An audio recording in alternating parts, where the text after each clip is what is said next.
she's best friends with this with her next door neighbour called Pig, otherwise known as Darren. When the two of them get together, they've spent their whole lives together. They've never really grown up. They're just like kids, really excited. They do the same things they've always done. They don't let the outside world in.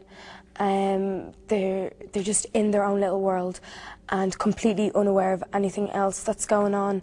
There's a lot of energy to both of them. She's the calmer of the two. She's always the one to say, that's enough. You know, if it's getting too out of hand, she's always the one to bring them back down.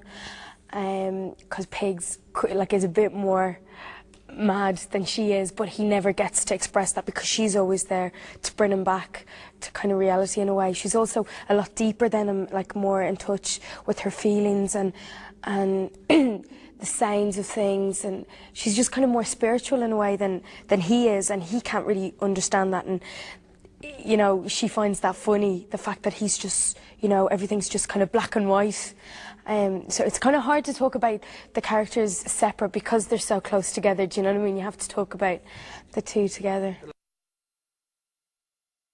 Their world is like kind of routine. They play the same games. They have these role plays that they play the whole time. We're just like the games that kids would play. We're like, we play that game again. Yeah, okay. And they're into the game, you know, and you grow out of that as you get older. It's like, oh, Chad, remember when we used to play that game? But they're still in there. They have this dream that they're going to find the palace and that he's the king and she's the queen of Pork City, of their world, like, and when they get to the palace, it's going to be amazing. They'll be the king and queen of their world.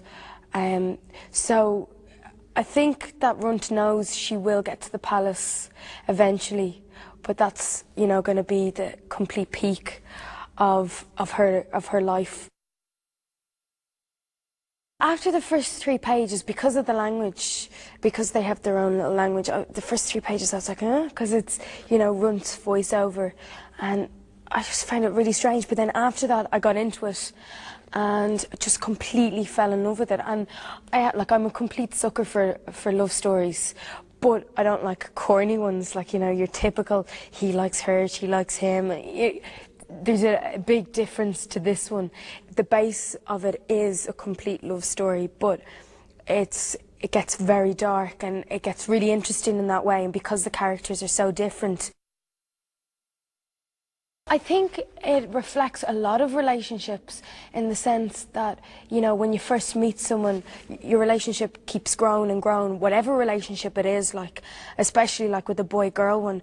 And when you get past a certain stage, if you're not prepared to keep changing with the relationship, if one person stays the same, you know what I mean, if they don't change together, it's going to end.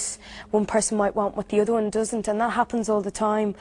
And and as well, because it's so intense and it is unhealthy, because they haven't developed properly as individuals. She completely feels it. You can see her even when she's reading back over, you know, with the sides, you know, for doing the scene, and she's kind of thinking of maybe to add something else to it. And if it's a sweet scene, you can kind of see her smiling and getting into the fantasy, do you know what I mean, living it.